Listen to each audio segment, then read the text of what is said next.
ॐ ऐं ह्रीं क्लीं चामुण्डाय विच्चे नमः। आपका स्वागत है आपके अपने चैनल वास्तु गुरु में।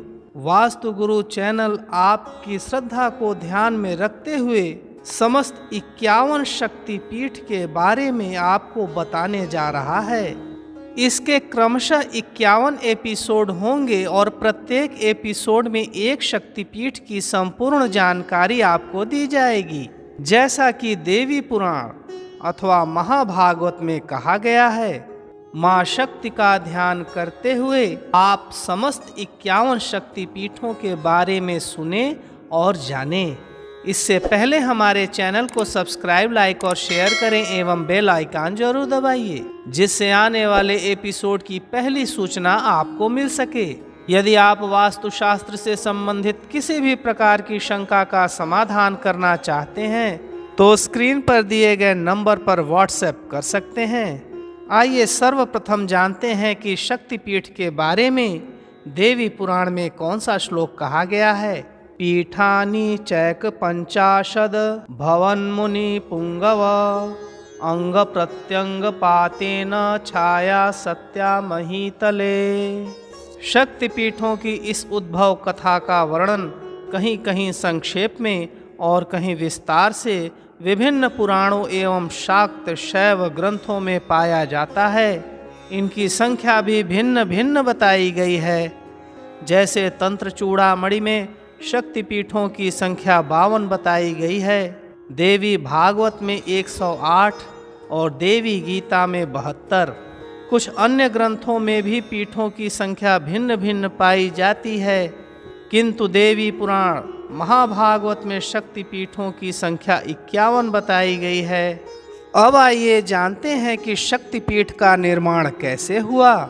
जब महादेव शिव जी की पत्नी सती अपने पिता राजा दक्ष के यज्ञ में अपने पति के अपमान को सहन नहीं कर पाईं तो उसी यज्ञ कुंड में कूद करके भस्म हो गईं। जब भगवान शंकर को यह पता चला तो उन्होंने अपने गण वीरभद्र को भेजकर यज्ञ स्थल को उजाड़ दिया और राजा दक्ष का सिर काट दिया।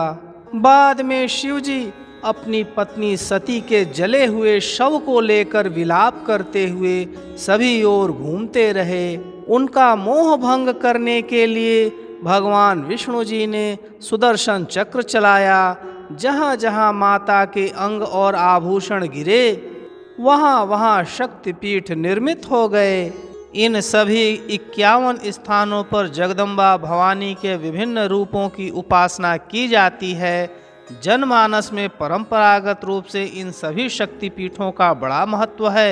इन शक्तिपीठों का स्थान, वहाँ की अधिष्ठात्री शक्ति एवं भैरव का नाम तथा भगवती के किस अंग अथवा आभूषण आदि का कहाँ पतन हुआ था, इसका विवरण विभिन्न ग्रंथों तथा जनश्रुति के आधार पर प्राप्त होता है। प्राप्त विवरणों के आधार पर इन 51 शक्तिपीठों का संक्षिप्त परिचय वास्तु गुरु चैनल के द्वारा दिए जाने का प्रयास किया जा रहा है। माँ आदि शक्ति को प्रणाम करते हुए आइए जानते हैं शक्तिपीठ वैद्यनाथ के बारे में। इस शक्तिपीठ का स्थान 22वां माना जाता है और यह शक्तिपीठ वर्तमान में झारखंड राज्य में स्थित है, जो कि पूर्व में बिहार राज्य में स्थित था। झारखंड में अथवा बिहार में भी देवी पूजन की परंपरा लोक जीवन में समाहित है। भगवती षष्ठी, चंडी, बूढ़ी माई तथा विभिन्न रूपों में यहाँ देवी की उपासना की जाती है। यहाँ का मिथिला अंचल तो साक्षात जगत जननी जनक नंदिनी देवी सीता जी का आविर्भाव स्थल ही रहा है। यह शक्ति उपासना के वैष्णव और तांत्रिक दोनों रूपों का केंद्र स्थल है।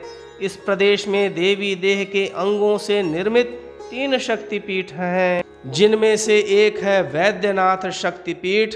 यह शक्तिपीठ बिल्कुल अलग है। ना ही यहाँ देवी देह का कोई अंग गिरा था, ना ही कोई आभूषण गिरा था।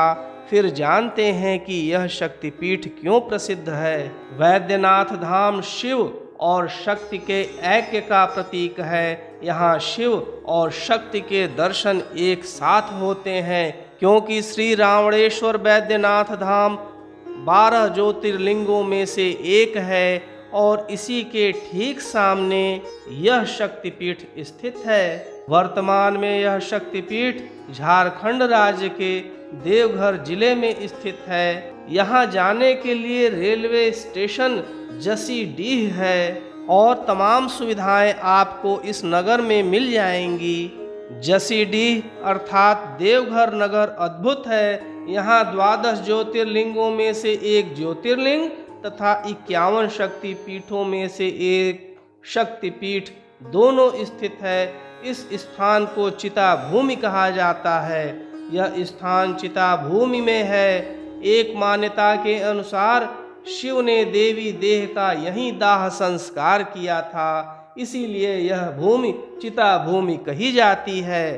यहाँ देवी देह का हृदय गिरा था। यहाँ की शक्ति जय दुर्गा और भैरव वैद्यनाथ हैं। आप जब भी देवघर जाएं तो आपको 2 दर्शन एक साथ होंगे, एक तो शक्तिपीठ और दूसरा 12 ज्योतिर्लिंगों में से एक श्री रावणेश्वर वैद्यनाथ धाम। अगले एपिसोड में हम लोग वक्त्रेश्वर शक्तिपीठ के बारे में जानेंगे कि यह शक्तिपीठ कहाँ स्थित है और देवी देह का कौन सा अंग यहाँ गिरा था। वर्तमान में वास्तुगुरु चैनल विभिन्न तीर्थ स्थानों पर जाकर के लाइव वीडियो भी प्रसारित कर रहा है। आप हमारे चैनल से जुड़ कर के घर बैठे तीर्थ स्थान का दर्शन लाभ प्राप्त कर सकते हैं। ऐसी ही प्रामाणिक जानकारियों के लिए जुड़े रहिए आपके अपने चैनल वास्तुगुरु से। ओम ऐं ह्रीं क्लीं चामुंडाय विच्चे नमः।